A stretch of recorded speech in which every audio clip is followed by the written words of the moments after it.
What's up, everybody? Welcome to another episode of Age of Quarantine on the St. Vitus channel. My name is Chris Enriquez. I'll be your host this evening. Got a couple announcements. We have a really cool live stream coming up. It's our Aqualam Showcase, Aqualam Records Showcase Krampus edition. It's on December 26th, day after Christmas.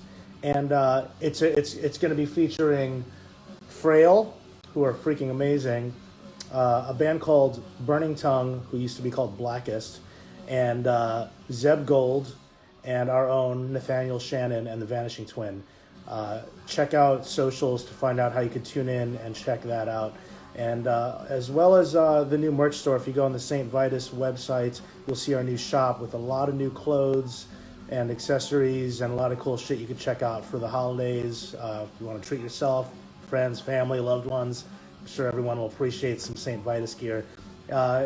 Lastly, wow,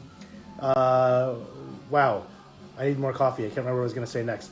Anyway, check that shit out. Oh, I was going to say you could even buy records at the St. Vitus shop. If you go in there, you're going to see a lot of rare vinyl and things of that nature that was not on there before. We're going to be carrying a lot of new product. So, we need your help. Everyone needs your help. Support independent businesses, support music, and let's keep the culture growing. Speaking of that, tonight I'm going to be speaking with somebody that I consider a local legend. His name, Michael Delorenzo. He was in a band that I was really into in the 90s called Serpico from Staten Island. Really cool band. If you haven't checked them out, they kind of had a Dag Nasty thing going on, but with a little metal. Hey, Purge for Binge, thank you for the kind words on the Cave and Drum cover. He was also in a band called CR, Compassionate Revolution. Incredible band. Check them out. They're on Serpico and CR are both on Spotify. He's in too many bands to list, but I'll try my best. War Babies, Faithless, Deathcycle, and the legendary Kill Your Idols. He was also in Celebrity Murders. So I'm going to get into it with him. I'm just going to start. Without further ado, we're going to get the amazing Michael Delorenzo on the screen. Here we go. Let's do it. Second now. Mike, there he is. What's up, man? How you doing? Hey, what's up? I can hear you, and you're fabulous. Can you hear me? Is this fantastic. Good? I feel like a dozen nickels. What's up, man? Absolutely. What's going on, man? Thank you for having me. It's really, for me, it's a selfish treat when I get to talk to like local dudes that I grew up, watching play shows and listening to, because we have people from all over the place, but it's a Brooklyn venue, so we have to get local folks that we all know were important to the scene, and you're one of them. So really appreciate it. Yeah, man. So I hope I got all the bands. I feel like there was too many to list. I'm gonna run them down. Okay. Let me know if we got it right. I'm not going in order because it's too hard. Let's go. Okay. Serpico, CR, Okay. Celebrity Murders, Deathcycle, War Babies, Faithless, Kill Your Idols. Fuck. Sheer Terror. That's 8. Right. Sheer Terror. Enrage. I was in Enrage. Okay. Geez, No Resistance. There's a lot. There's a lot. My Discogs page is a little fucking for real, man. stupid. You got me beat. I thought also a lot of bands. So let's start with just this, because how the hell have you been getting through this crazy year? It's been a fucked up year. It's been a fucked up. Jesus Christ! Since last August, it's just been a fucked up time, personally, and professionally, and everything else. But we're getting by. We're doing okay. It's a day by day kind of thing. Fortunately, I've been able to be creative, probably more creative than I've been in many years, because I got a lot of downtime, and so I spend as much time trying to have some kind of creative output as I do binge watching. I want to some talk kind of about that in a bullshit second, television. because you did some really cool shit with our friend Darren Nanos, who is in a bunch of cool bands as well. Outskirts is one of his bands, and fuck, I'm not gonna do Hell it. yeah. Brain Slug. I played in Brain Slug with him. Hotheads. I'm looking at my tapes. I have a bunch of his shit up there. But yeah, Darren's a great fucking guy. We've known each other for a long time, but really until this all went down, you know, we Absolutely. really got to know each other really well over this, and it's been really fucking fun Yeah, and if doing the people War out Babies there haven't project with seen him. his channel, he covers a lot of mostly hardcore. I think all hardcore, but he has covers where he films himself playing every instrument. He does everything from Madball to Outburst to like everything in between. It's crazy, but well, yeah, we're here to talk about you. So you have been staying creative. Talk a little bit. You just started talking a little bit about the projects, but what have you been working on during 2020? Well, let's start with the War Babies thing. I was talking to Darren and I was telling him how I kind of felt like I was in a little bit of a drought creatively, and he came up with this idea and he said, "Hey, how about I record some drum tracks and I send them to you and you just record over them and it is what it is." And I was like, that's a great idea. I love to work that way because when I write, I usually write drums first on a drum machine and then write music over it. So he sent me a batch of like 6 or 7 songs, and like in a day I had them That's done, fucking bass and sick. guitar, 2 guitar tracks, bass track, sent back to him, and he was like, "Holy shit!"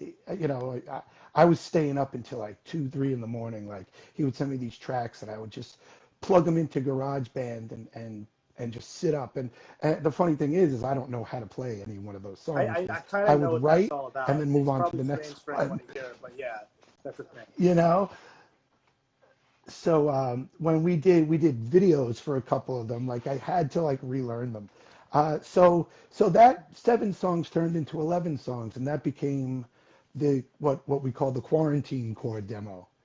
And Trip Machine Labs was cool enough to put out 100 tapes of the quarantine core demo. It sold That's out insane. in like 2 days or something, which we were really happy with. So even before that came out, we started writing what we called Mach 2, which was another 12 songs and a cover. And that is going to wind up being on a split Great 12 band. inch with The Great Lie. That Dave, yeah, great fucking band. Yeah. That Dave from State of Mind is putting out. And now while we're waiting for that, we just Oh finished shit. 23 new songs that we're calling War Babies 3. We're not sure what's going to be happening with that, but we have some cool guests on these recordings. So I won't spoil it just yet, but we have some cool guest vocalists and it's just fun stuff. And on Mach 2 we did Oh my god, I Marian love that. Child by Born Against, which was fun to record. It's such a great fucking song. And so that's the War Baby story in a nutshell. I also did a project called South Shore Royals. It's myself, a drum machine, and 2 of my oldest, dearest friends from Staten Island, Billy Hamill, who played in a band called Gut Wrench, and Lou Dimmick, who was the original bass player of Sleeper, and he was in Our Gang and My Rifle, and it's kind of along the lines of like Serpico or Sleeper Yeah. or Dag Nasty. It's more melodic, and that was a lot of fun. So we recorded like 7 or 8 songs and put up a band camp. We might actually record them one day, so that was pretty cool. Kill Your Idols is writing an album. Right now we Wow. have recorded about 10 demos, 10 demo songs. It's going really well. Fucking Ron, man. I Deathcycle is love writing an Ron. album. We have we probably have about He's the eight, best. 7 or 8 songs. Oh yeah, Ron's great. And And Faithless that's with just Tone, recorded right? 9 songs. So Okay. Oh yeah, that's right. yeah, You that's actually me, had a Tone, comp and with you Ron. guys on Sunken Temple Records. Shout out to. Yes, That's right. Yeah. Sunken Temple, Matty Boy. Yeah, it's that's a fun thing. You know, we Yeah. started Yeah. that band in like 2008 or something, and then Tone and I joined Sheer Terror, and everything kind of went the wayside. We actually used a couple of those songs on Standing Up for Falling Down, and then when I left the band finally, and we had these songs left over. We got Ron, you know, and we're Yeah. talking like 10 years after we recorded those songs. We got Ron and we threw him into the walk-in closet Oh in my my God. bedroom and we made him do vocals. So that was the Faithless demo. And then recently we had all these other songs that I had written and that Tone and I had left He's an over. amazing Tone is drummer. my muse. Like he's my musical like inspiration. That guy, Yeah. he is music. I mean, he's the only Well, I person love whose watching him opinion I play in accept different styles. 100% Like, on watching him anything go from like musically. filling in on drums for like Somerset Thrower, which, that's more of a melodic thing. And then play in Oh yeah, Sheer Terror or something like that. Like or Killy Vitals, it's which I had rest in peace, Vinny Value, first of all. We're going to talk about him, but it was cool to see Tone yeah. fill Rest in peace, those Vinny. shoes, which are not easy to fill for both Rafe and for Vinny at Amityville Music Hall. It was one of the last shows I saw. Yeah, yeah. It was the last show that I played. It was the last show we played. It's a lot of And fam in oh, the there he house is. What's up, here. Tone? Yeah. Um, he's watching from the shower. Okay. Oh my Well, no, God. keep going. Keep going. Um, but yeah, so that's what I've been doing. You know, we've been, you know, you got to try to do something to keep yourself fucking occupied in these Absolutely. I mean, times, or honestly, you'll too, blow your it's fucking people brains people out. like us that are playing in bands for this long too. Like music is the most obvious thing that you're going to end up doing. Like sitting in your house by yourself, you have nothing to do. You're going to pick up a guitar and fuck around. That's cool. I love that. I love that about you Yeah, and all your friends. It's true. I'm not just trying to blow smoke up your ass because so not to make you feel old, but as I sort of enter a new age demographic now myself, it's just cool to see you guys like bands like The Great Lie and Kelly Rydell's and all of you guys just still stay creative and have a love for yeah, underground music and put it out there because a lot of times, sometimes people feel shame in that. And like, to me, it's never going to go away. So when I see you guys doing that, it's an inspiration to keep going and to not feel, so let me take it oh, back thank you. now because that's what this is all about. It's like we're going to take a trip down memory lane. Where are you from originally? I know the answer to this, but tell everybody where you're from originally. Oh shit! You might you're in not know Staten the Island. answer to this. I I I was Really? I was born in Nome, Okay. Alaska. No, Oh I was shit! I born thought in you were Brooklyn. Staten Island. I was born in Brooklyn. No, I was born in Brooklyn. I moved to Staten Island when I was 14, and I moved off of Okay. Staten Island when I was like Wait. 24, When did you end up in Staten 25, Island? 24. Oh, okay. Oh, got When I was it. 14, right into high school. I moved to Staten Island just in time to be the brand new fucking kid in a high school of like What was by the time you 3,000 ended up in people. Staten Island, were you already into punk and hardcore music? Okay. So why don't we talk about that? Yes, but that was Okay. like Yeah. I was more into metal. Metal was my gateway drug into punk and hardcore. Where a funny thing is, aside from a couple of the guys who are closer to my age or a little older, one of the things I noticed different between my Brooklyn and Staten Island friends and my mustache, that's my best friend, Reverend Tachigi. Um, one of the things I noticed between my Brooklyn and Staten Island friends growing up and the guys I started hanging out with in Long Island is a lot of the Long Island dudes got into it. They stepped from like like new wave almost, like Smiths and stuff like that I was into as well. But they went from like U2 and the Smiths and New Order into punk rock and hardcore. Where I came out of it, I got into music really hardcore at a very young age. So I started with like Kiss. Let's just start there. From Kiss to Black Sabbath to Ozzy and Iron Maiden and Judas Priest and then Metallica and Slayer and then Venom and Possessed and then from there and there. And the metal bands that influenced me the most, especially bands like Slayer, you know, Dave Lombardo talking about verbal abuse, Black Flag, suicidal tendencies, DRI. I was like, oh well, I want to know what makes them tick. So I got into it through Yeah. there, Yeah. and then I got into skateboarding. And so and then you get into crossover stuff. The Crumbsuckers were a huge Plus, they're one. local too. Crumbsuckers were a huge gateway Yeah. into more hardcore stuff. Yeah, right. They were Long Island. I saw them at Lemoore, you know, a bunch of times. And Nuclear Assault Another was local another band. one that Yeah. always had a connection to punk and hardcore. Even Overkill, and my all-time favorite band Voivod. They always talked about punk and hardcore bands. And then when I was about 15, I met a guy through like a pen pal fucking thing in a fanzine or something. His name is Mike Catricola. He was in a band called Stillborn. They were a New York hardcore band.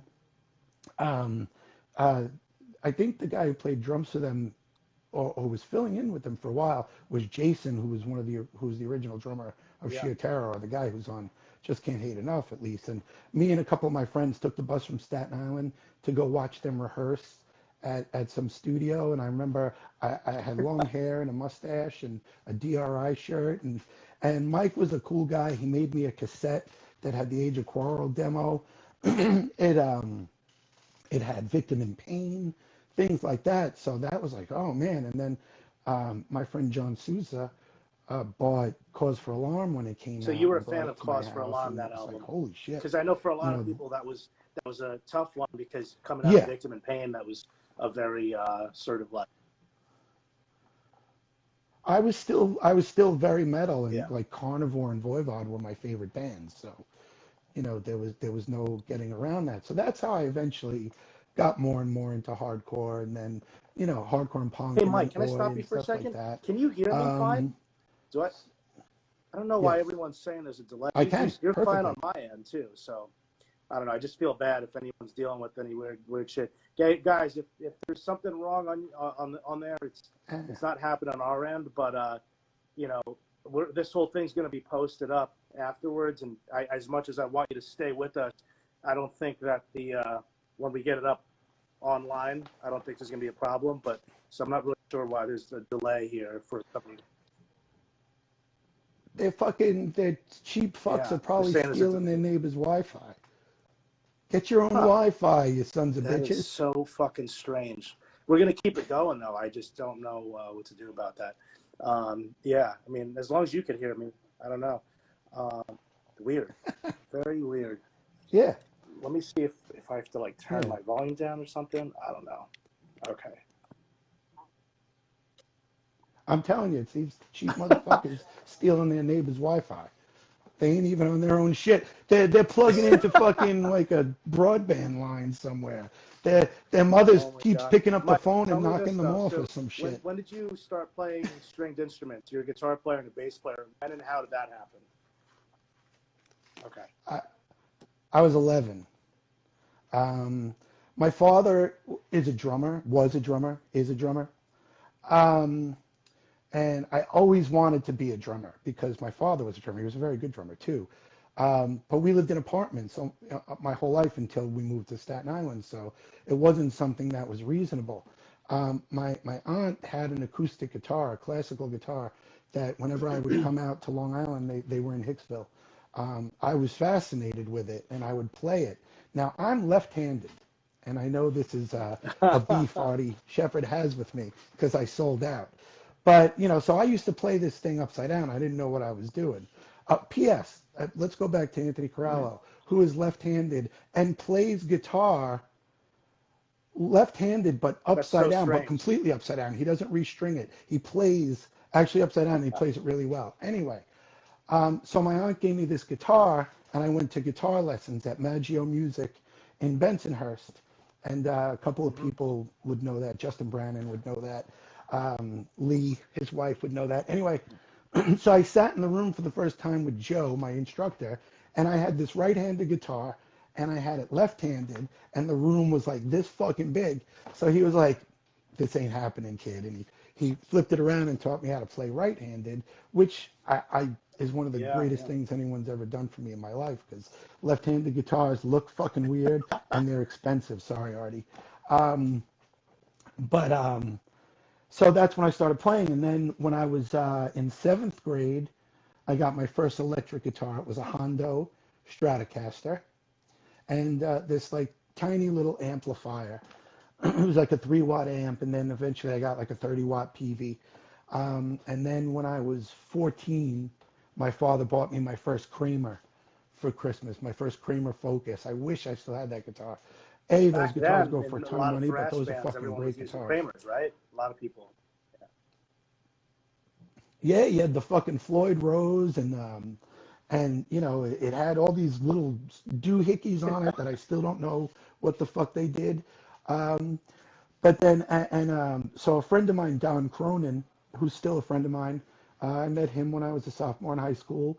Uh, Eventually, he wound up leaving a bass at my house, and I started picking up on the bass. But guitar was always my primary instrument, and The that's bass where it all comes very started. natural for you too, which we can get into in a few because I do want to start getting into bands here. Was Serpico your first band? No, no. I was playing in bands, not real bands, but Okay. bands as young as like 13 years old. Actually, my first band when I was Wow. in Brooklyn was actually called Poison. Um, you know, we had a skull and crossbones logo, really original. We did Smoke on the Water, and this guy sang it in Italian, which That's was the first fucking song I brilliant. learned, Smoke on the Water. And then that's one of the first songs anyone ever learns. And I moved to Staten Island, and I met the guys who are the Enraged guys, Jeff and Marco Altieri. I played in a band called Last Laugh. Okay. That was the first band I ever played shows with. It was just like a basic straight edge hardcore band. It was fun. We did Mike, that for have you been from straight like edge this whole 87 to time? 90. We did that. We played some You're pretty not cool straight edge shows. anymore. No, well, no, but I only Got it, say got that it. We because don't need to get I into that broke too much, edge but 10 yeah. years ago. But I haven't. Yeah, it's been. I got back Oh, on congrats. 2 years Same ago, here, and I don't see actually. myself Yeah, going back. yeah, that's awesome. Yeah. Thank you very much. But I mean, Thank you. I used to Yeah, see the no, X's on your hands congratulations. when you were And playing back in the day. So I was, yeah. yeah, so Last Laugh was a straight edge band. We played some pretty cool shows. We played in the city. We played Brooklyn a bunch of times. We played a lot of shows on Staten Island, and then I was in Enrage. Enrage was the band I really Yeah, yeah, cut my absolutely. teeth with. Cut my teeth Yeah. with? Is that a fucking Well, I thing? remember Enraged. So that was kind of I don't what know what got I'm you doing. I'm a fucking more into senile. like a regular scene, probably. I'm assuming. Yeah. Yeah, we were playing bigger shows locally and out of town.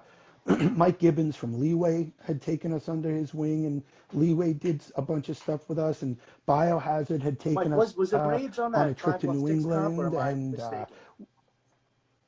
Okay, okay, my bad. no, because they're Staten Island. Okay, They okay. were on one of the Harder They Come comps, I believe. And the local shows with that band was just unbelievable. And while I was doing that, then John Lisa knocked on my door and asked me to fill Which in turned into for Serpico, Sleeper on a right? European tour. Yeah. And yeah, and I went on that tour. That was either 91 or 92.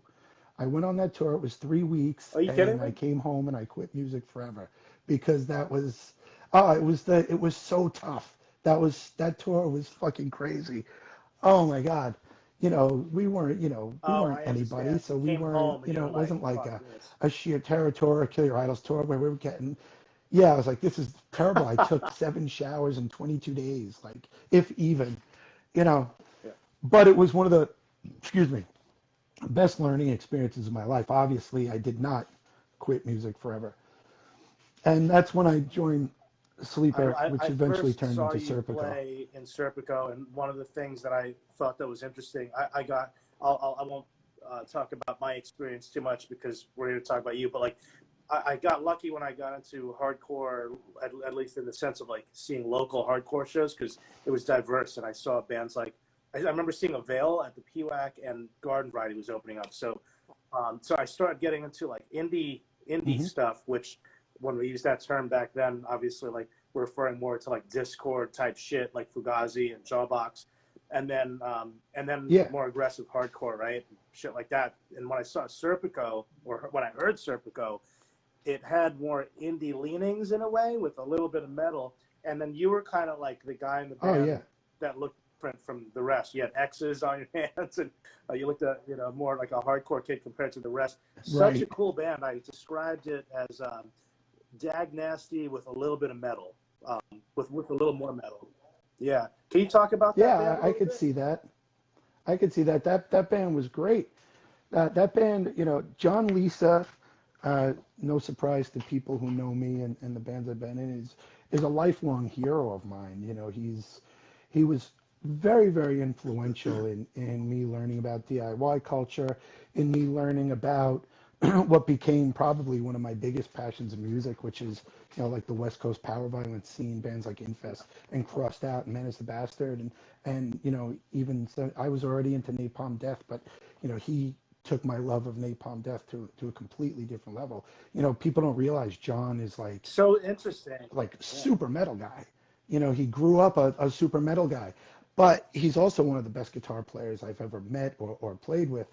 And he worked in the local record store, and he did a radio show on the local radio show in college. And so he was hugely influential for me. So when he walked in and asked me to fill in who was at the time probably my favorite local band, if not one of my favorite bands at all at the time. They had just put out the Time and Tide LP, which is just fucking leaps and bounds over just about anything that was put out in that time. It was severely underrated because of geography.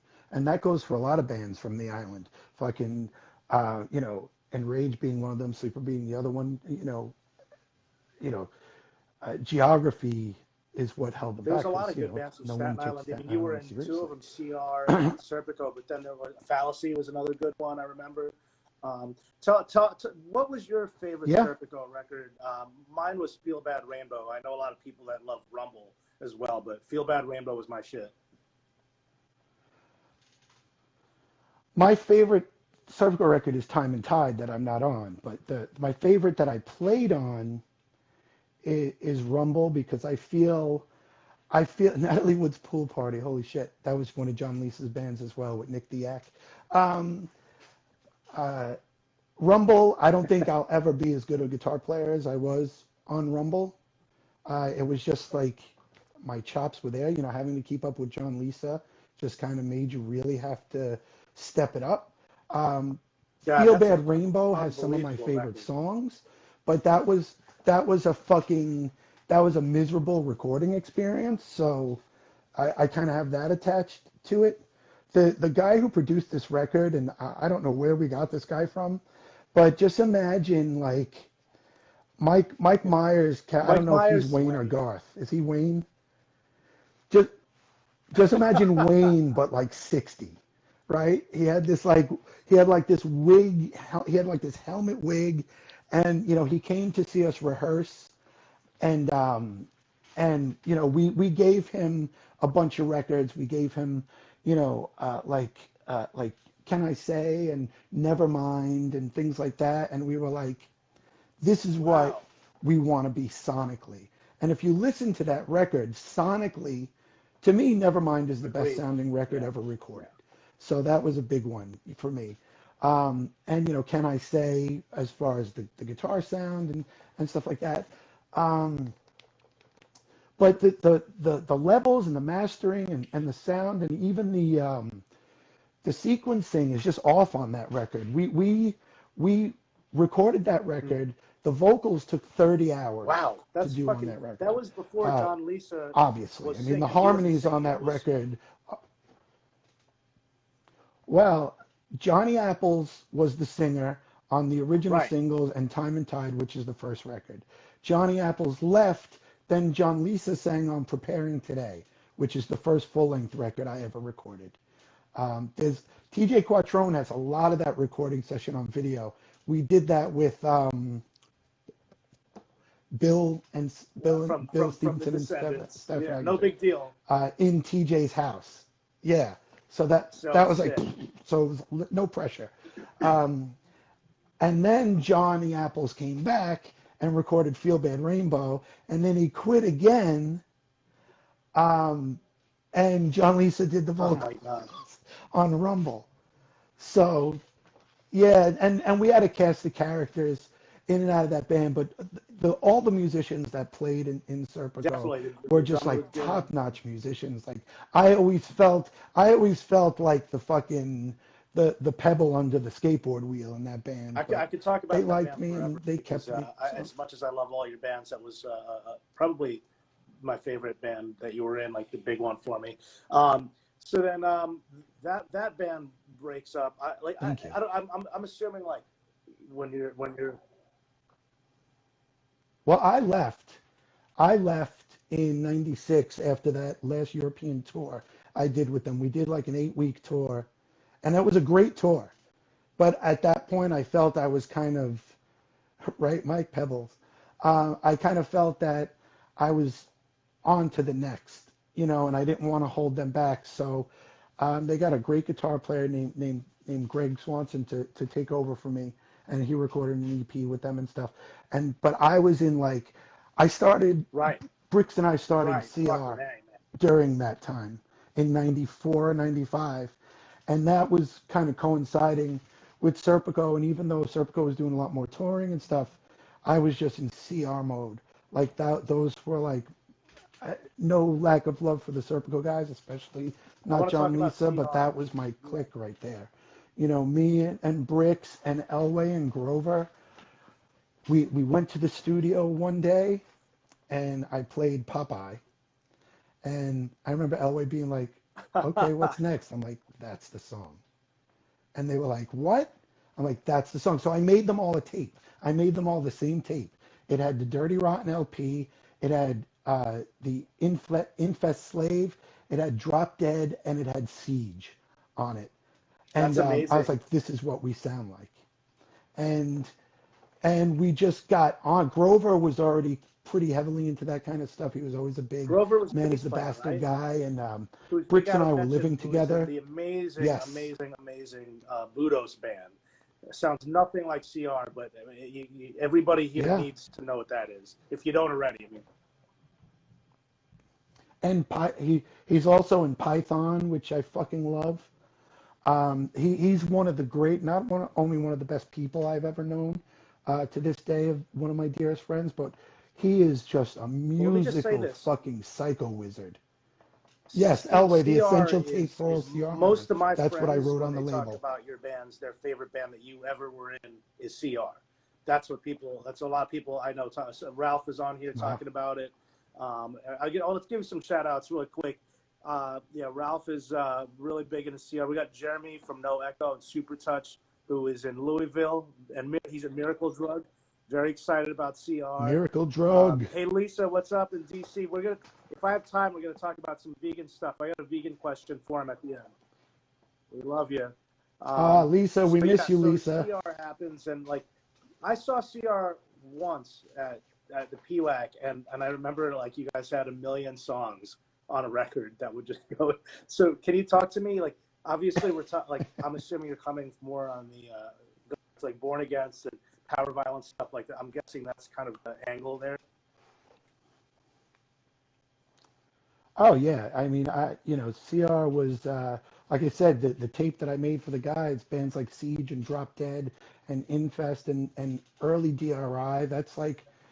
That was what I was most passionate about in general. So I wanted to do a band like that, and they were on board with it. And I think we kind of, as much as we wore our influences on our sleeves and right in the middle of our fucking heads, we kind of put a little bit of our own spin on it. Here and there, we didn't reinvent the wheel, but I think we were partially responsible for introducing that music to certain Yeah. groups of people regionally, which was cool. Obviously, on Staten Island and Long Island, just after a couple of shows, our first couple of shows on Long Island, people looked at us like we were fucking Martians. But then all of a sudden, we played a show at this place, the Rock and Roll Cafe, I think. It was somewhere out east-ish. I got Hugo while can we have say, Hugo talking about probably, Ballad, I or did want to Tommy, say if Tommy's around. that song because yeah, even though you were this like crazy sort of like whatever you want to call it band, like that intro was so interesting. It didn't sound like something Born Against or any of the bands you just talked about would do. It's really cool, that song. Thank you. That was very purposeful. We wanted to Yeah. we wanted to fuck around with people a little bit, you know? Like when we played that live for the first time, people were like, Or all right, this melodic. is kind of groovy. This is a cool combination of guys. And then it goes right into Stubborn from Mallet. And, Brian and I scream, I at the beginning at the top of our fucking faces. And I remember an old friend who has long since passed, um, ran into the room at that first show, and you could see him go, "What the fuck is this?" And then we just kind of, we wanted to barrel people over. We wanted to make an impact. We wanted to be political. We Yeah. wanted to have very personal lyrics, and we didn't Well, want two you to things I want to understand say a about fucking word CR we were is saying. you did open for people in my generation that came in to like hardcore and punk and underground music in the 90s and not the 80s. I think that you opened up a door for us to go backwards a little bit because we didn't see Born Against. We knew Rorschach and Dead Guy and stuff like that, but that certainly brought something to our, Right. and New York hardcore. Everyone knew what that was. It's like that was pretty in your face at that point. So you were kind of bringing us to like a different part of the subculture that was super cool. And then and my next question about CR is on that recording. There's so many songs on it. Was that live and was it all like one take for the most part? Yeah. The 7-inch? Yeah, oh, the 7-inch, that's a fucking great story, actually. We were in the Serpico van driving to record the 7-inch. We were fucking pumped as hell. Um, I'm going to backtrack a little bit. At that first show, we played 4 songs, and 2 of those 4 songs we played multiple times. We played Popeye Yeah. and Ready to Fight by Negative Approach multiple times. Andrew Orlando, who was in Yes. Millhouse at the Yes. time, and you know him from Black Army Jacket and Reservoir Records, and I'm still one of my closest, dearest friends, comes up to me. He's like, "I'm putting out your record," and I was like, "Hold up! Like we have like 4 songs. Let's fucking, check it out. Let us write a bunch more songs." So then we wrote 10 songs total, I think 10 or 11, which is what we called the demo. And that was a live 2-track recording, which came out on Sunken Temple as the Lost Tapes. And he was still like, "I want to put out your record." And then we were like honored. We were like, I loved He put out some Reservoir. We great loved records, Andrew. man. So fast forward, we get booked He at put out that Loho band Studio. Aloha. That Oh was yeah, really good. he was Pop punk fucking band great. from back in the day, I think. Oh, Doc Hopper put out the Doc Hopper. album was called Aloha. Sorry, go ahead. Yeah. Yeah. And then we're on our way to record the 7-inch, and we break down on the BQE in the left lane right before Dude. Atlantic Avenue. Left fucking lane. The van just goes fuck off and breaks down. So a cop pulls up. He's like, "What are you guys doing?" We're like, "We're broken down." He's like, and he just pulled away. So we get towed, and at the time, Bricks was still a utility man, hence the song "Utility Man" on the album. He took his fucking New York Bell thing, climbed up a telephone pole and Wow. like tapped into some shit. Got one of his dudes to come in a telephone truck, pick him up so he could rent a U-Haul. We got all right, Dave. It's the worst place. We got all the equipment. We were late, so late. Andrew was stressed out. We were stressed out, and we banged through that thing like a fucking motherfucker. We recorded all the instruments live. I did no overdubs on that. I didn't on the album either.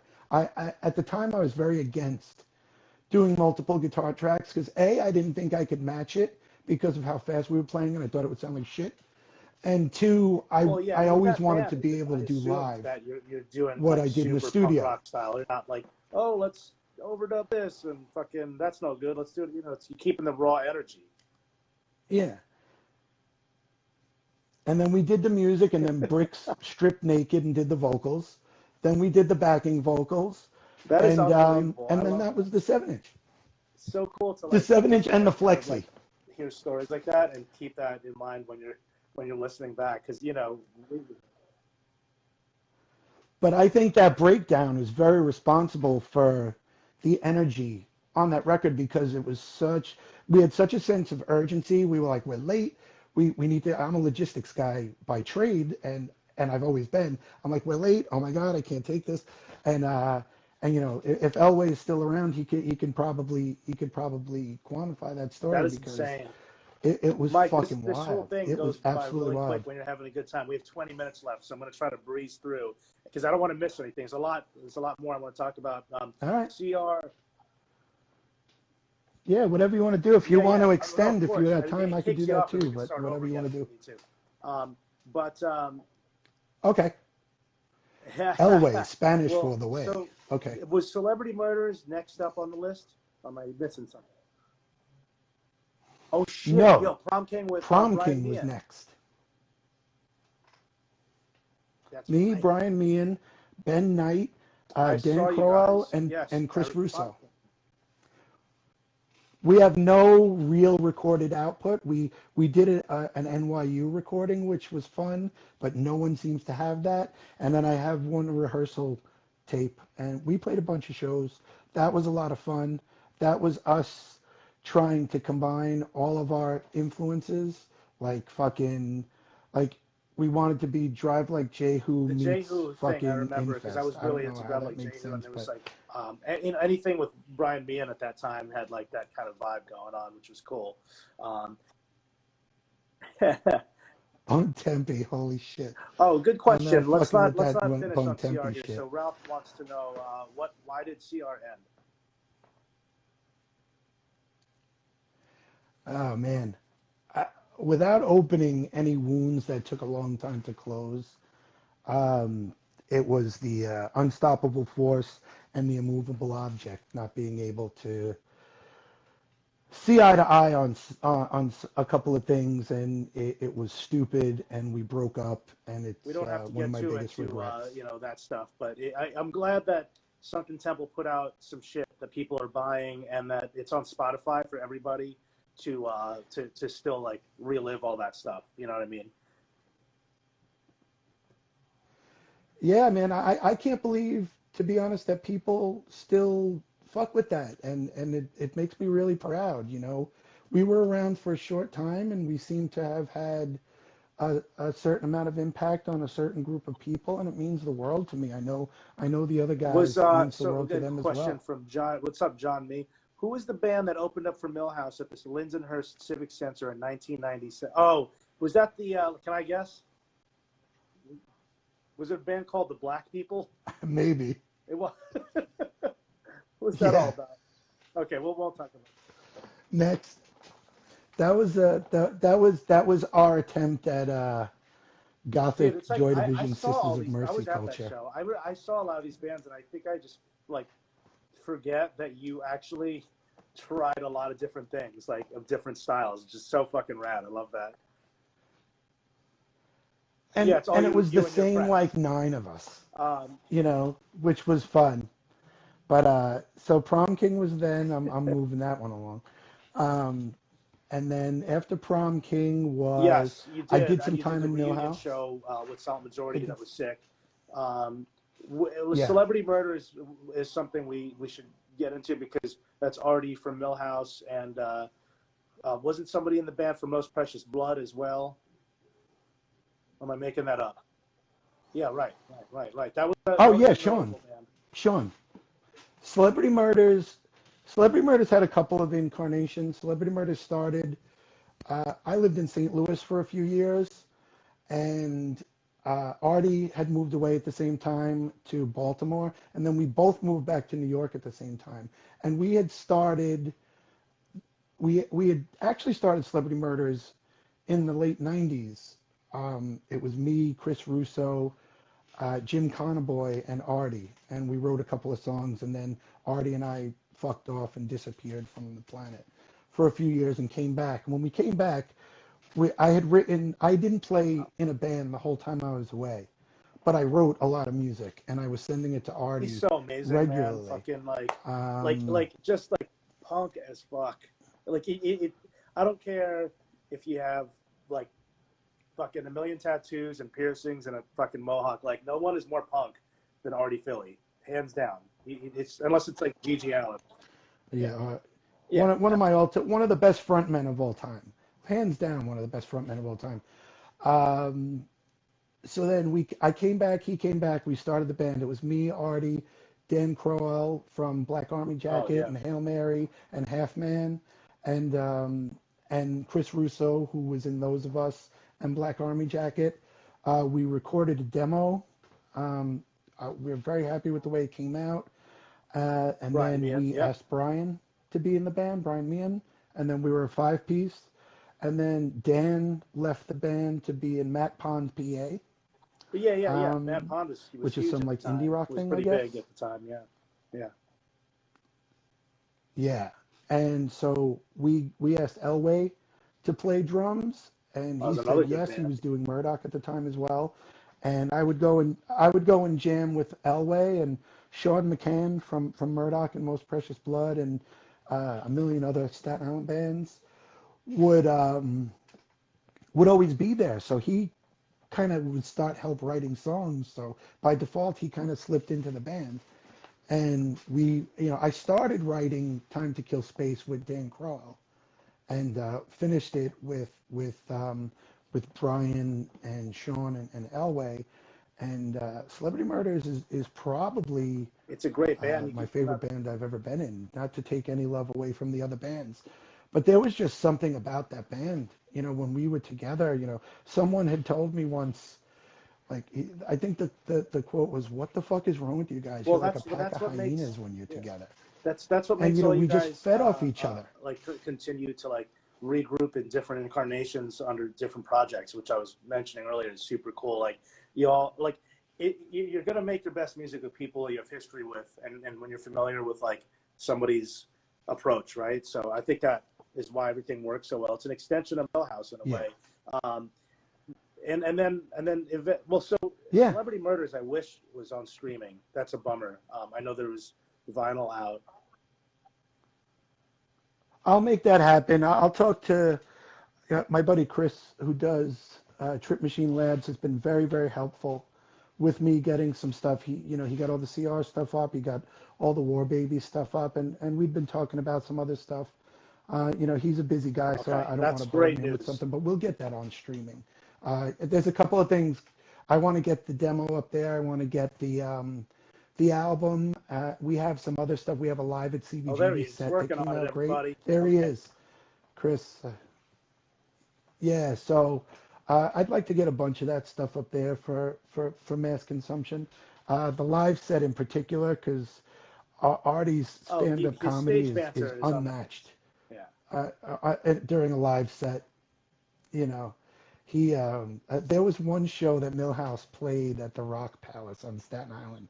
It was a rock club, but Jeff and Marco Altieri from Enrage used to do all ages shows there, and hundreds of people would come out to those shows. And Millhouse and CR played a show, and Serpico may have played too. But anyway, Artie said one of the things people were talking over him, and one of the things he said was, "Shut up, you metal club goers," and that wasn't even the funny one. He was like, "Oh, you metal club goers with your with your leather jackets and your wacky shit." That was one of the things. And then he said, "My pants are pretty tight tonight, but are they tight enough for the Rock Palace?" And I was like, "Oh my God, this is fucking brilliant." And the Staten Island kids didn't really know how to swallow any of that, but that was a lot of fun. But yeah, Celebrity Murders was just great. And then, you know, as I do for whatever reason, I felt my time was done, and I left the What up, band. Lou? How you doing? And Lou was there, um, and and Ed Ortiz, who is another one of my all-time favorite fucking musicians from Cattle Press, I Abhor Her, Candiria. He took my place. He I think is the only person who could have or should have stepped into that role, because because I respected him so much and we were such dear friends. He even called me. He was like, "Yo, is it cool?" I was like, Yeah. "Of course it is." I was like, you know, I just respected him so much. We had actually played together briefly in Eviscerate, which became I Abhor Her, which I remember became Cattle Cattle Press. Press. Yeah. I Hey, actually played everybody, drums in I'll that do a band. part two just so we could get through, because I'm afraid that we will get cut off in 10 minutes. So if you're watching, It'll take us 2 seconds. Around 9 o'clock, we'll hop off. I'm going to save this, make sure it's posted online, and then just come join us back again. And it'll take me a minute or two, so we can get through some of the other stuff, because I do have more questions for you that I don't want to miss. But so October. you left, and then tell me, because you ended up in Kill Your Idols, and you recorded on From Companionship to Competition, which is the last full length. Yeah, I was doing Celebrity Murders, Deathcycle, and Kill Your Idols And all at the Deathcycle, same we gotta time, talk about that. often Jesus on the Christ. same show. So that was just like fucking bananas. Anthony's still in the shower. You must feel better when your hands are pruned, Anthony. Um, I was doing all three at the same time, and like I said, often on the same shows. And it was like fucking murder. I don't know how. And I was like 250 pounds at the time. I don't know how I was so fucking fat, playing in all three bands at the same time, you know. But I did it, and it was great, and it was fun, and so yeah, I was doing them all at the same time, and I left Deathcycle first because I just didn't have the time to do it. I left Well, yeah, right before the most people recording know of the first Deathcycle, but album, it's Ron and Grimaldi then and John LaFata from Mind Over Matter and Madball on drums, and then you and Gary Bennett. Yeah, great fucking band. And Paul Delaney. Yeah, and yeah, great band. Paul Delaney, Paul Carlucci, Yeah. another one of my all-time favorite people. They're all just. I'm very lucky for so many of my dearest friends to be so talented and tolerant I mean, you to don't put seem up like with a me pain and in my the ass to fucking me. constant ego, to want to play in bands with me. I'm a fucking horror show. I am let's backtrack to Serpico. Serpico used to take my friends on tour as roadies because I was fucking the worst on tour. So if I had a friend, I was at least, placated. I was at least docile enough. Like Elway came with us on that '96 tour. Um, Another guy who we used to call what the fuck did we call him? Elmo. Vinny Higgins. Elmo came with us on one of the big U.S. tours. John Campo came with us on a U.S. tour. Adam Mazey from Malcolm's Lost, Staten Island guy, amazing artist, and fireman. He came on another Hey tour. man, So I'm terrible. you're I'm a good enough to have fucking stayed in a shit million guy. different bands, so you're doing something right. But Kill Your you're doing Deathcycle and Kill Your Idols at the same time. Kill Your Idols is legendary, and you're joining sort of at the later point in this band's existence at that point in time, and you make this amazing record. You're the new rhythm Yes. section. You're playing bass with Vinny Value from Warzone. Rest in peace. Can you talk about making Yeah, companionship rest in to peace, competition? brother. That intro is you're lucky you got some great intros between that CR intro and this one. Those are some fucking serious intros. James. Yeah, that I brought that to the studio, and I was psyched that they wanted to use that to open up. I actually started in Kill Your Idols filling in because Paul was doing None More Black. Kill Your Idols had made a decision to not be a full-time touring band. Paul was doing None More Black. He was doing that, so I was filling in, and then I wound up just staying. Um, and we played a bunch of shows, and we started writing a record, and there's some of the songs were written, and then me and Vinny got involved with the songwriting, and they were cool enough to let us write a good portion of that record. And we went to a studio that was in like a warehouse right under the Manhattan Bridge, and we had Noah Evans from the Icemen come and engineer that record and produce it. And I was super nervous because he's a really talented bass player. It was my first time playing bass on a record. Um, I didn't know what I was doing, but he made it really easy, and that was a fun record to make. We were doing 10, 12-hour days in the studio. We recorded that record in about a week, I think, back and forth every night from Long Island Atomic to Recording, Brooklyn. yeah, Hugo. I remember that And studio. Dean Bartolonis. yeah, it was Yeah. Dean's studio, Dean Bartolonis. Yeah, it was his studio, but but Noah was the guy who did the record, and he was funny. Like he would just like show up. Like we would be waiting outside the place, and all of a sudden it would be like the intro to Kung Fu, you know, the David Carradine show. Like there would be like a puff of smoke, and he'd come walking down the street in open-toed sandals, eating like grains. And we were like, oh shit, where the fuck did you come from? And then we would go and get set up and start recording. And I think he got the best performance he could possibly get out of all of us. We recorded the initial tracks live, then we fucking overdubbed. And I can't even The tell you bass what sounds he fucking did to get my unreal, bass man. to sound like that. But he had also I was using a Marshall VBA 400 full stack. I think Paul still has that cabinet actually, and it was an all tube Marshall bass amp that really didn't launch in the States at all. But at the time I was working for Korg, and we had Marshall, so I got one from them for free. It Wow. actually used to belong to like Steely Dan or someone. Um, and he had all sorts of mics on it and around it, and then a DI one, and that was split. One was direct clean. One went into a grasshopper. One went into You can hear a that, yeah. Sans amp, which I had never used before. I was just like pedal. I was like pedal tuner amp. That's all I knew how to do because I was so remedial. You know, I didn't know how to use shit. And you know, we had Ron Grimaldi who co-wrote the lyrics to Miserable and Satisfied, and he was in the booth with Andy doing that. We did the Pissed cover with Al's blessing, and It's an amazing record. I'm really proud of Let's that record. I restart this fucking over love that again right record. now, and but we'll start off with talking about Van Okay, Value and sharing some memories about him because we can't do this without doing that. So sure. so give me a second. Yes, yeah. I'll try not to cry. I'm gonna restart in a second. So just give me a sec, all right? And I'll see you back on. Okay. Hey, Mike. There he is. Here I am. Okay, so we good. There's no more delay on my voice. I don't know what the hell is going on there with everybody, but hopefully that that first part that I just posted is fine. I don't know what's going on, but so we're just talking about Kill Your Idols and from companionship to competition, which you made, and you were a rhythm section with Vinny. Yeah, it's sad. I don't want to touch on things that are going to make you too emotional. I don't want to fuck you up or You anything like know, that. that's all right.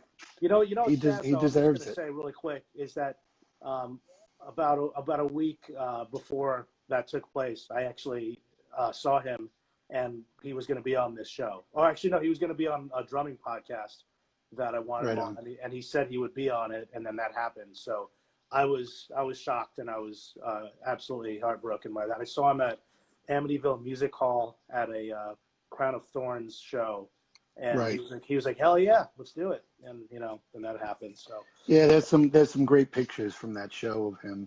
yeah, you want to share a couple fond memories about him, and then we'll kind of go They're back all to fond memories. yeah. You know, I didn't meet Vin until 2003, when I moved back from St. Louis. And before I joined Kill Your Idols, I went on a road trip with them to, I think we went to Richmond, Virginia, and Washington, D.C. And he and I became instant friends. I mean, fast friends instantly on that trip, and stayed in touch. And then after I joined the band, we had a lot of things in common, you know, growing up, and we had a lot of things in common as far as musical taste and everything. And he was really just one of the best guys ever, and I miss him so much, so Yeah, much. You know, great drummer. I mean, the guy was like a metronome, man. He was just so solid, and you know, he had a bunch of songs that he didn't use in any of his other bands, and he didn't want to use in Kill Your Idols, and we went in the studio, and that's how SSSP happened.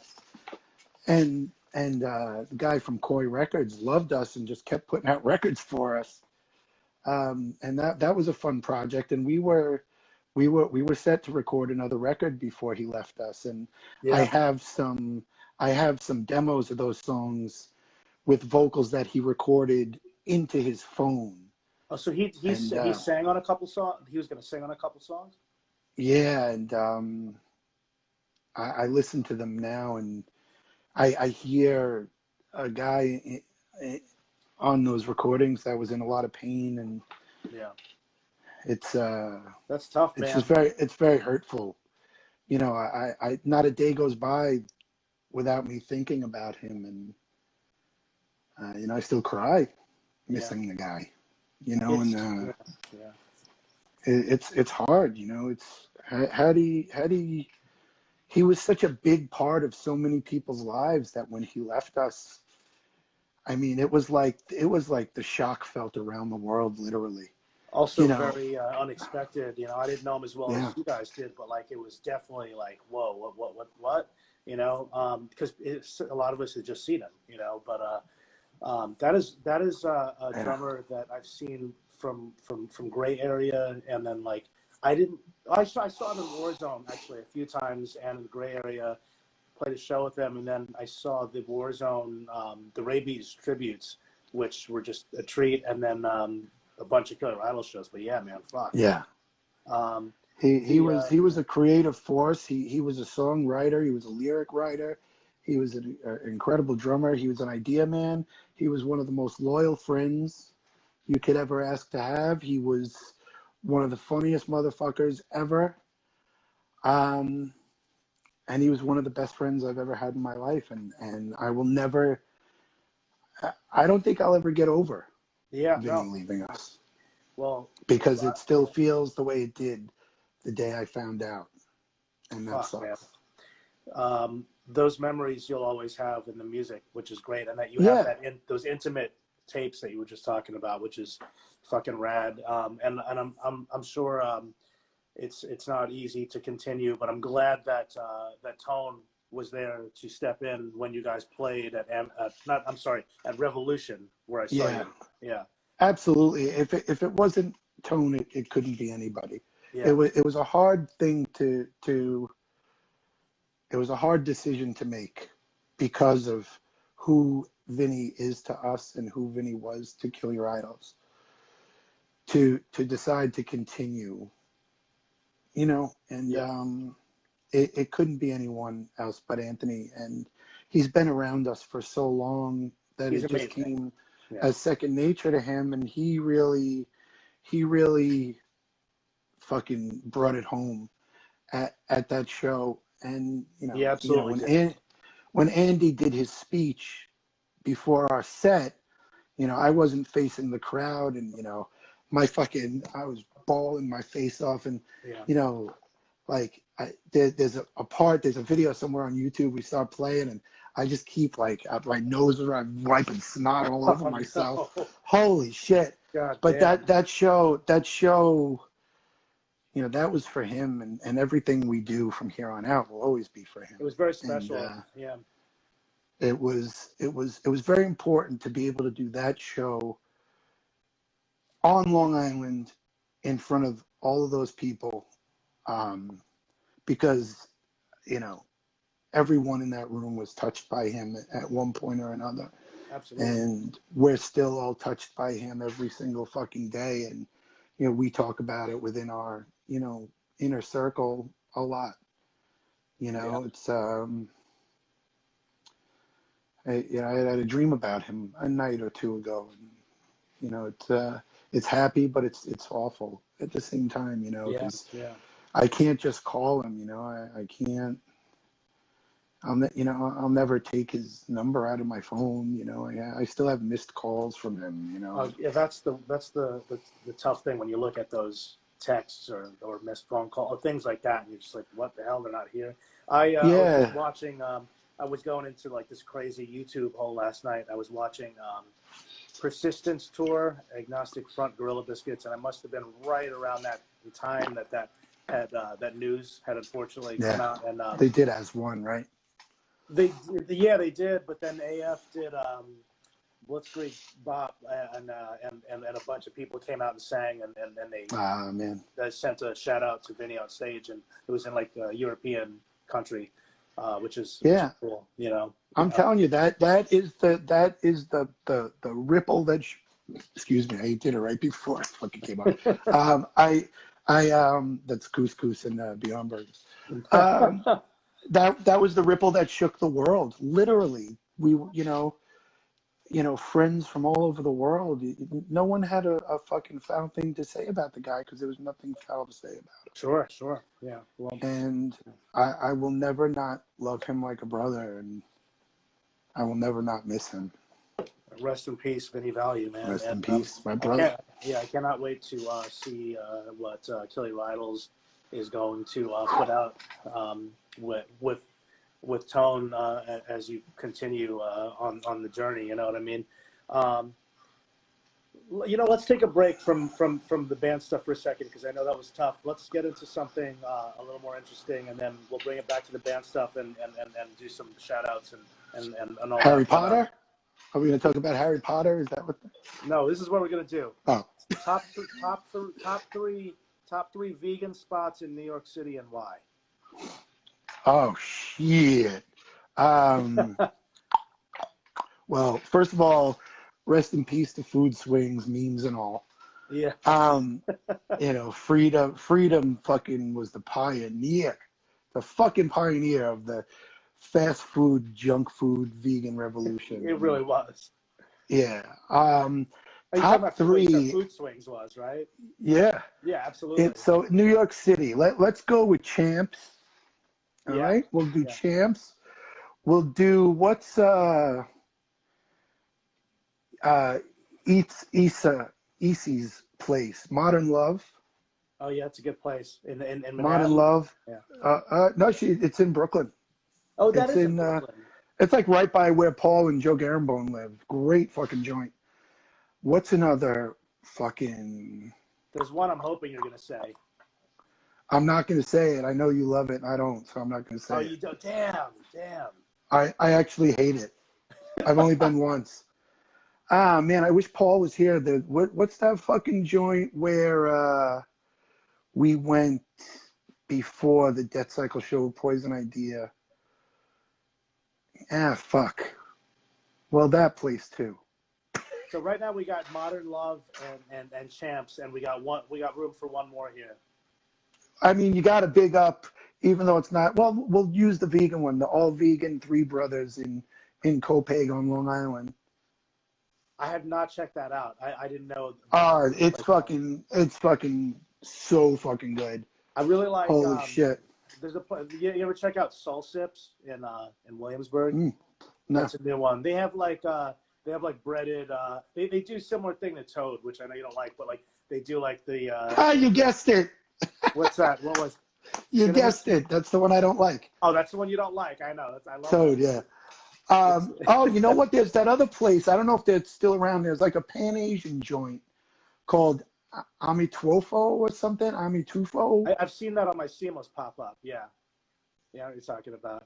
That place is fucking bananas. Dude, fucking, we'll go back to music in a second, but I know you don't like Toad style, but one of the things I enjoy going there is all like young hardcore kids, and they're always listening to hardcore bands that I've never heard of.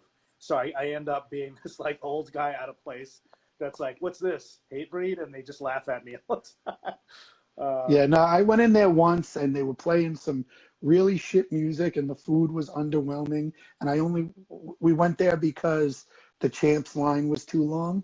Okay. And we was fucking starving. You know, if I'm driving a fucking hour plus from Bayville to go to Brooklyn, I'm eating somewhere. You know, so like, oh, let's try this place. I'm like, oh wow. How long have you been vegan for, Mike? Let's call it 15 years. Wow. Okay. I mean, I stopped eating meat and pretty much most animal products in '91. But I was a cheater. You know, I would, sometimes I would have some cookies or a cake or an ice cream or something. And so, there's no such thing as almost vegan. There's no such thing as mostly vegan. You're vegan or you're not. Right. So, I would like to have said that, I was mostly vegan, but I was not. I was still ignorant and selfish for all those years, from 91 to 2005. And from 2005 till I finally fucking leave this mortal coil, I will be fucking vegan. That's great, man. I love that. I will fight for the rights of all sentient beings. I love it, man. That's awesome, man. we get back into music. I just needed to know I needed to know your choices here because I know it's part of your life. So so you're working on a Kill Your Rivals record, and let's just Yes. talk a little bit about you. You had some time in Sheer Terror. You played on some records. You want to talk about that a little bit? And Yeah, and then I got a call in 2010 from Gary. He was like, Paul Bear is going to call you and he's going to ask you if you want to go to Japan. And I'm like, okay, why me? He's like, because I couldn't do it. I was like, all right, fair enough. He called me. I said, sure. You know, Sheer Terror was one of my favorite bands growing up. I called Jason Carter, a lifelong friend of mine. I said, I don't know how to say this, man, but I got to just say it. Paul Bearer just called me. He asked me to be in Sheer Terror. We're going to tour in Japan. I need a bass player. Do you want to be in Sheer Terror? He said, I got to call you back. He was driving his son to school and he had to pull over. So then he joined. And then I tried out Anthony. I never wanted anyone else. So I was hoping he could do it because he had never played double bass before. wow. And, you know, in a week's time, you would have thought that kid was born with 2 kick pedals. So we did This Is Hardcore in 2010. We went to Japan. We came home from Japan and we had written a couple of songs and Paul liked them. So we did the Spite record. We did the Homecoming show. Then we did Standing Up for Falling Down, which was a really fun recording experience. And yeah, we did a lot of stuff. We did a lot of short touring, and then I took my leave and moved on. I love the stuff that you did with them because that's a tough band. You know, it's continuing with different members and trying to kind of like still put out good records, and all those records are great. And then Deathcycle is an interesting one because it came and it I don't know if you ever broke up, but I felt like it came, it went, and now it's a thing again. Like, what's up with Deathcycle right now? Right now, yeah, Deathcycle kind of came and went historically. A lot of lineups.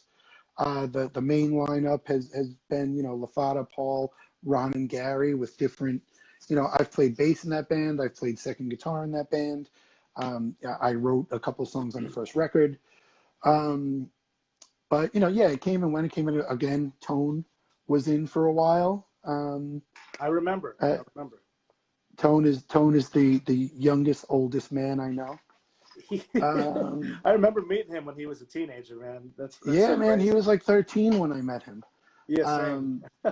I asked him if I was older than his mother, and he got all pissed off. And he's like, "No, she's like 40 years older than you, dick." He actually said that. It was really funny. And then, you know, and then we got Gary called me one day, and he said we got an offer to do a show with Modern Life is War. This was like a year ago, 2 years ago tops, a year ago. Sick of talk. Yep. And, you know, LaFada won't do it unless you do it. And I was like, okay. I was like, I would love to. I always loved the band. And we did it. And then Paul booked us on Poison Idea show at Gold Sounds. And we did that. And we're like, why don't we write some music? Yeah. And I had a song or two, and Gary had a song or two. And then the pandemic hit, and I wrote like 5 more. Well, so then we'll be seeing some shit coming back. In addition to Faithless with. Oh yeah, man. Faithless is Faithless is right now we're working on something, and it's coming out really, really fucking good. And there's some cool surprise shit on it, and we're super happy with it. And again, my buddy Chris from Trip Machine Labs is going to put out a cassette for us, and maybe one day it'll come out on vinyl, because I'm super, super happy with this, and I really would love to see this come out on vinyl.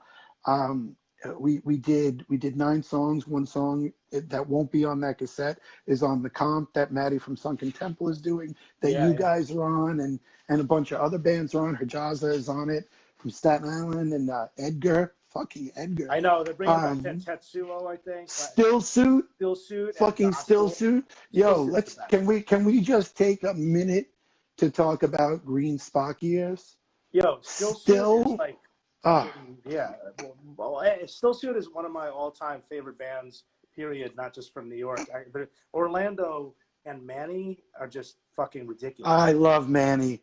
Manny's such a fucking great guy, man. And He's- they're all fucking awesome dudes. I remember they played Staten Island with CR in the 90s. And, you know, I'd seen them a bunch of times. And, you know, I always really dug them. And then recently, in the past couple of years, I dug out Green Spock Years again. The album's great. But Green Spock Years is just fucking flawless. like that. Yeah. I still think it's unmatched. Like, I still think bands have tried to do that, but they can't. And those guys were just like a unit. Yeah. You know, they were really a seamless unit. Well, that's a band you can't replace anybody, and those are the best bands. No, and I'm really fucking psyched about their newer output. You know, seeing them play at Vitus with Clockwise and Aerotype was just cool as fuck. You know, they still had the energy. It wasn't called in. It was super energetic. It was really. It was so genuine, and you know, you don't see a lot of that shit, man. No. You know, another band that I saw in the last couple of years that gave me that kind of feeling is a band called Crippled Urn. I saw them at New York Hardcore Chronicles show, and they just fucking brought it, man. I didn't know what to expect, and they're a great fucking band. And you know, I could go on and on about new music too, if you want to do it later. We're going to try to get him on here. He actually is so in tune with hardcore today. It's unbelievable. If you haven't talked to him. It's important. But he knows everything. He knows about every band. If it's like, he knows about young bands in Long Island. He knows about young bands in Jersey. He knows about all this shit. He's always telling me what's going on, you know. But don't be part of a scene that you're not interested in. You know, just don't. Yeah. You know, I don't care how much money people are waving in front of you. If you have no interest in it, you know, adios. We don't need you. So we're going to come to a close in a second, but we talked about what you have going on. Let's just recap it, because you have stuff coming up with Faithless. You have stuff with War Babies, eventually Deathcycle, and then eventually a new Killy Rhinos record, and then another band. That you so much shit. So in 2021, maybe we'll be seeing all of these things come to fruition finally. Yeah, there's some other shit that I don't know if I'm allowed to. I should have texted a couple of people to see if I was allowed to talk about a couple of things, but there's some stuff happening. The first album I ever bought, I don't remember. I kind of answered that on Cover Lovers that hasn't come out yet. But the first album that I remember being given to me that made the biggest impact on me was Kiss Love Gun. My grandmother gave it to me when I was 6 when it came out, and that's the one. That was the fucking launching pad for me. That's so many people's answer. Kiss is always is like the most popular answer for people. Yo, you'll have to go part 3 if we start talking about. No, Kiss. I know we won't get into it. But, yeah, I have to run though. But this has been amazing. This has been fucking. Amazing. Thank you so much, dude. Thank you, and everybody watching. The part 1 is up right now on the St. Vitus channel. This part 2 will be up, and then we're gonna splice them together and put them on my YouTube channel along with all the other episodes. If you want to. That's short. There's my boy Jeff. Did I have a lot of nose hairs? I think I just want to make sure I didn't have. I tend to have a lot of nose hairs. Like, I don't really take care of myself in the pandemic. You want to do any like shout outs or like last final announcements? Holy fuck. Real quick, thank you. St. Vitus, the best venue in New York for years. Here's hoping that we can survive this together. Shout outs to all my bandmates, all my friends and family members who have been holding my hand through some really fucking shit times. Love you all, really. And go vegan. Yes. Fuck the world. Yes. And I hope that Tone, if you're watching, Tone, I hope you had a good shower if you're watching out there. Hopefully you got a nice shower. Tone, Pixar didn't happen. Mike, you're the best. Thank you so much. Right back at you, brother. All right. I'll Thank you. Thank you. Peace Adios. out.